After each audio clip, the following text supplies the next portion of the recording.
Assalamu alaikum wa rahmatullahi wa barakatuh to some of you, and peace out to the rest of you. Hit the share button because the message is more important than the messenger.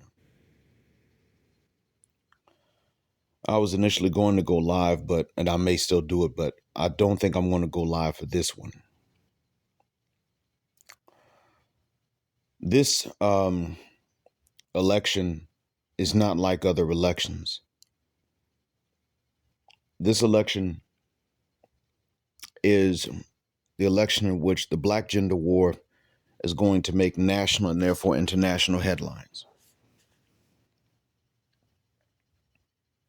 2016 was an explosive year even for white folks because that was a year in which some things from 2015 and 2014 came to a head. But it was a year in which Trump was so divisive, even amongst whites, that families split up based on him. Some wanted to go back to the good old days. Whether they saw the good old days as the 80s or the 50s or the 1880s, they wanted to go back to those days. We, on the other hand, did not want to go back to what Trump wanted to go back to. And Trump may not have really wanted to go back that far in time, but we already know certain things. And now we're dealing with a Democratic candidate who locks black men and black women up when she has the power to do so. Not because it's her job and there's evidence against them only, but even when they're supposed to leave because they either finished their sentences or they were exonerated. She tried to keep them so that she could get free labor. She is denied being black and now wants to be an AKA. And I trust the Reverend Brother Pastor Deacon Dr. Hurricane Edward Allen Anderson because he can make human errors, but he doesn't make things up. So if he says that Kamala Harris ducked sick to get her way forward in politics, then she ducked sick to do it. And she's now trying to do that all the way to the White House, and we don't have time for that. I stated that black people and our political independence don't need to make this our fight, but we do understand that sisters are going to make it their fight, and some gynocratic Negroes are going to make it their fight as well, and there'll be many black men who just don't know, and they think it's our fight. I stated that Trump being targeted was not really our problem. It was not something for us to worry about. But there's a tactical reason to breathe a sigh of relief that Trump survived it. Not an emotional reason. Not a moral reason. Merely a tactical one. And that reason is that Trump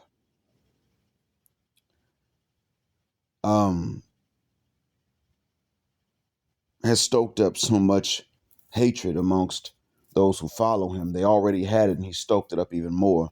That if Crooks had succeeded, the reaction and the blowback would not have been against Crooks. It would have been against us.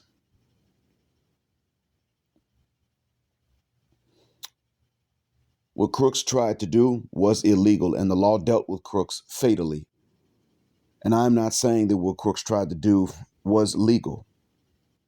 But what I'm going to tell you, I'm not even going to say that Crooks was doing it for moral reasons, but I'm saying that morally speaking, Trump earned that attempt. Trump has provoked that. It was chickens coming home to roost. Even more so than when Malcolm said this about John F. Kennedy. Malcolm did not celebrate this per se, but Malcolm saw it as chickens coming home to roost. He looked at what JFK had not done for black folks when he could. And he said, yeah, it's chickens coming home to roost. And the funny thing is, JFK had just said that he was going to disband the CIA when he was taken out. So It's a case of a secret shadow government defending itself.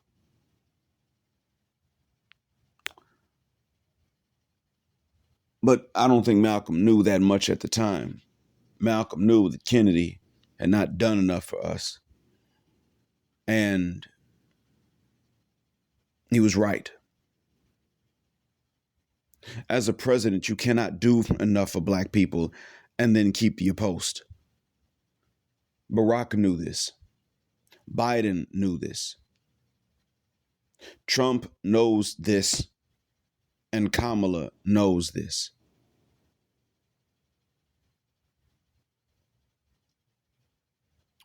Some would even say, well, black man, why are you calling him by his last name and then calling her by her first name? Well, there are many Harrises. There are very few Trumps. And also Trump sounds like chump. But I want you guys to remember this, that Trump actually provoked this. It would not have been good for us if Crooks had succeeded.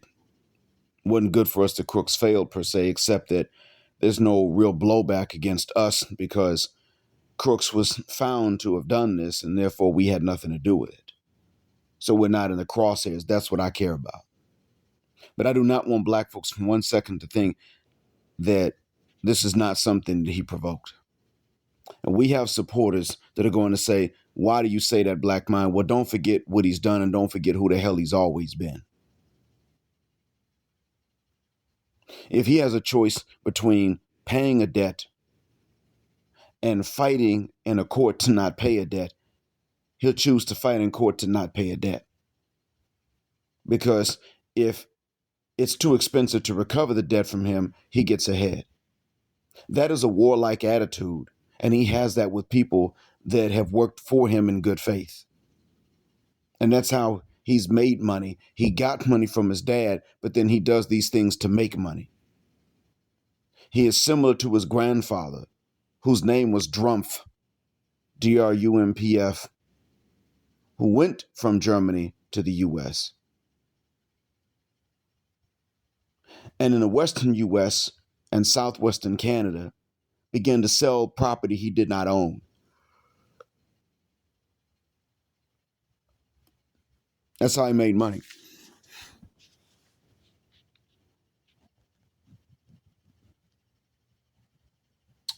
You know,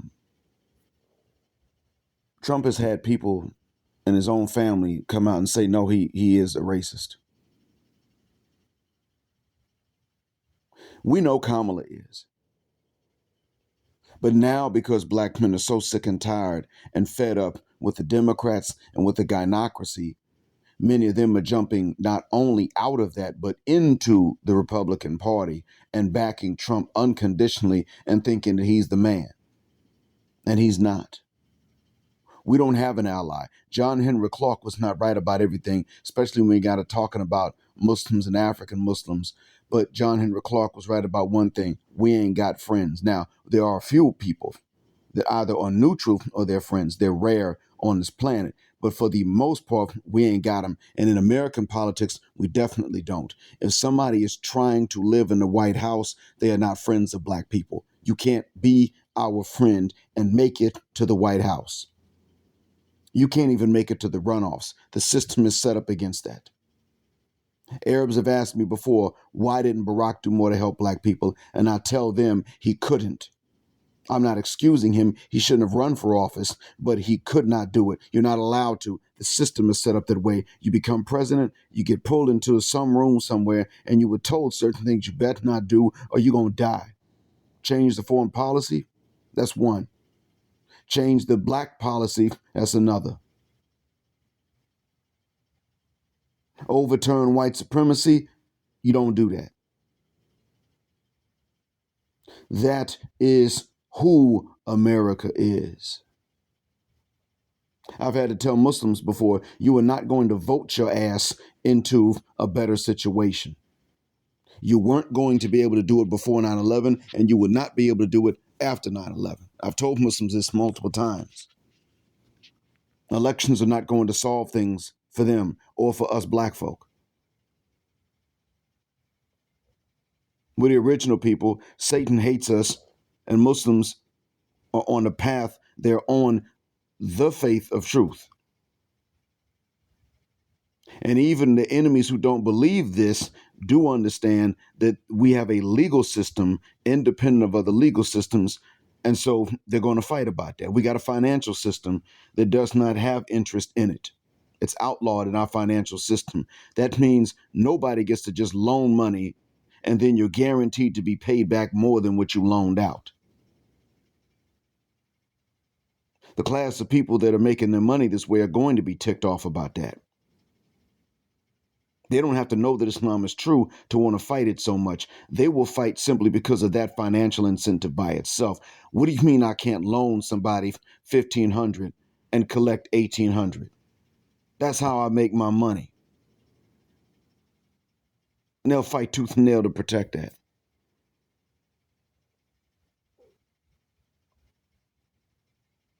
But that extra 300, that's interest, that's usury, has to come from somewhere. And they want a class to be stuck having to work their butts off to come up with that extra. And well, the first one they want doing that is us. And other groups of people secondarily after us.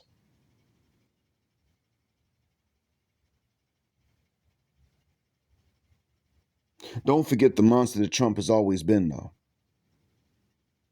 Legally, that was illegal what Crooks tried to do, and the law had to deal with him. The system had to work that way. Nothing personal.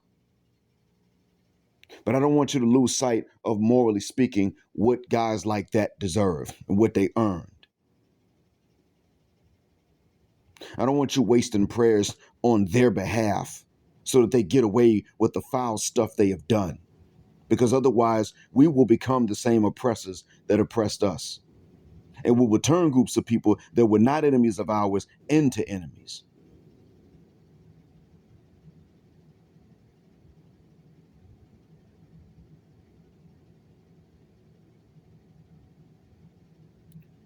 Don't forget that this man called for a capital punishment to be meted out to the Central Park Five for a non-capital crime.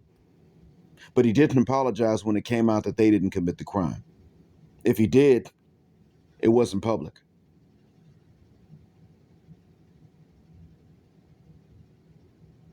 He had the means to make sure that if he apologized for it, he had the means to make sure the apology was just as public as the original statement. He didn't. So either he never said anything to apologize, or he said something and just let it remain private.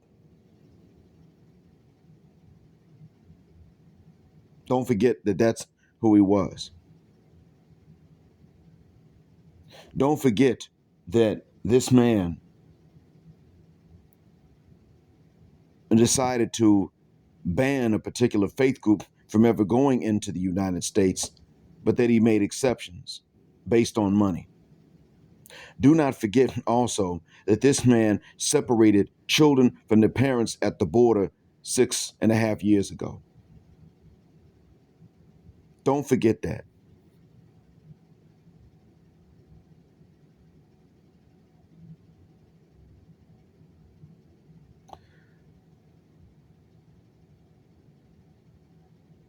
Don't forget that he actually did incite what amounted to a riot on Capitol Hill. Don't forget that he was allowing his supporters to throw black folks out of the rallies. And he paid bail and attorney's fees for some of the assailants. Don't forget that he knew that people were getting racially riled up. Because in their memories of the good old days, we either were shining shoes and calling them boss, or we were not there.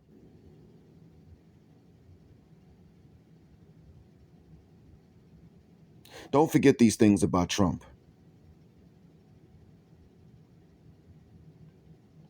Stop praying for him. Stop backing him up. Stop getting emotionally wrapped up in what crooks try to do to him. Several things can be true. Yes, the Secret Service director had a disgraceful hearing in front of Congress. And the Congresswomen were understandably provoked to curse because she was so evasive. And I've dealt with people like that.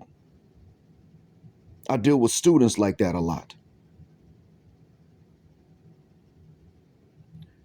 You can see that for what it is and say that they botched this and she was of no help and she should have resigned. But yet still in all, don't act like that man did not provoke what someone tried to do, even if that wasn't the reason the crooks tried. See, I'm not telling you to do anything that's illegal. Somebody else already tried to do it anyway. Look where it landed him. What I want you to know to do is when to keep your distance and from whom to keep your distance, so that you don't share the blood that is on their hands, putting some of it on yours too. That's what I'm trying to advise you to do. Don't do like Crook did, or Crooks. He paid the ultimate price. And he probably was doing it for the wrong reason anyway. Just know to stand back.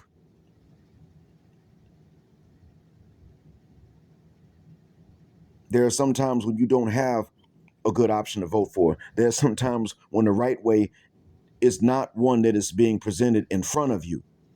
There are times when the right way is not either one of the two forks in the road.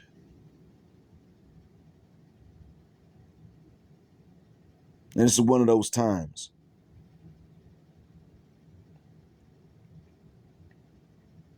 This is also one of those times where you are rightly beginning to tell everybody you are going to question. And a lot of you brothers ain't voting for either one. A lot of you ain't stupid enough just because you pissed off with the gynocracy and the Democrats to go jump on the Trump bandwagon. Most of you ain't that dumb. Hardly any of us are going to sit up here and back up Kamala. We're not going for that. We're not going to sit up here and call some of these black Republicans coons because they married white women, although I don't agree with that. Not because I'm Omar, no, but because of who white America is. But we're not going to sit up and call them coons and then turn around, we're going to back Kamala Harris. No, shuck that fit. I forgot. If that senator out of South Carolina, I forgot his name. If he's a coon because his wife is white, guess what? What the hell does that make Kamala because she married a white dude? And now she wants to pledge, or she's been pledged, but now she wants to identify as a sister after identifying as not black. And saying she ain't going to do nothing to single out black folks for anything positive. See, we know the monster she can be. Absolutely. What we got to make clear, though, is that there are times when you got to vote for either a vampire or a werewolf. And this is that type of situation. So you can stand back and say, no, no.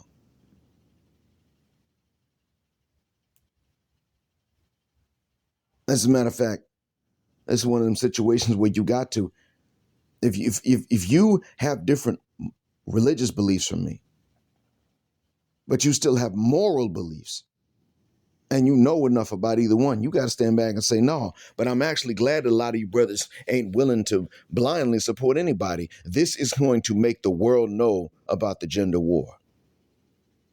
The mainstream is already aware of it, but now the mainstream is going to have to know about this because it's going to affect an election, and it's about time that we did it. We ain't but 6% of the population anyway. But the fact that we're now saying, no, we ain't following you, that's going to say a lot. And right now, as sisters have a name that's mud as they travel around anywhere, especially when they travel without some of us, this is going to make it clear we are not them. We were raised by them, but we're now adults. We're independent of them. So when we travel, we are not them.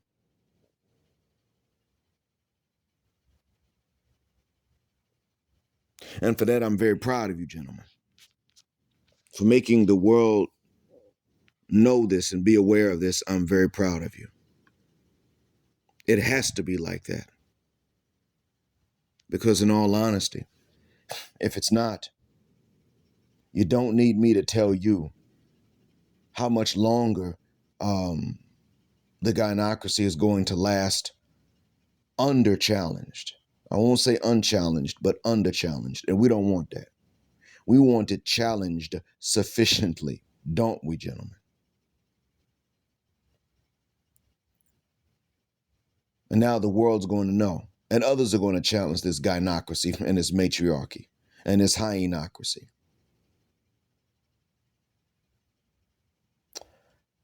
Thank you for listening. As always, black or black mind, blackout, assalamu alaikum, and black heterosexual non-select male power because they don't like it, and black patriarchy until extinction of judgment day. Thank you for flying with us again here on Jet Black Air, where the phrase jet black is also a verb. Keep jet black with us till the wings and the wheels fall off. Gender justice forever.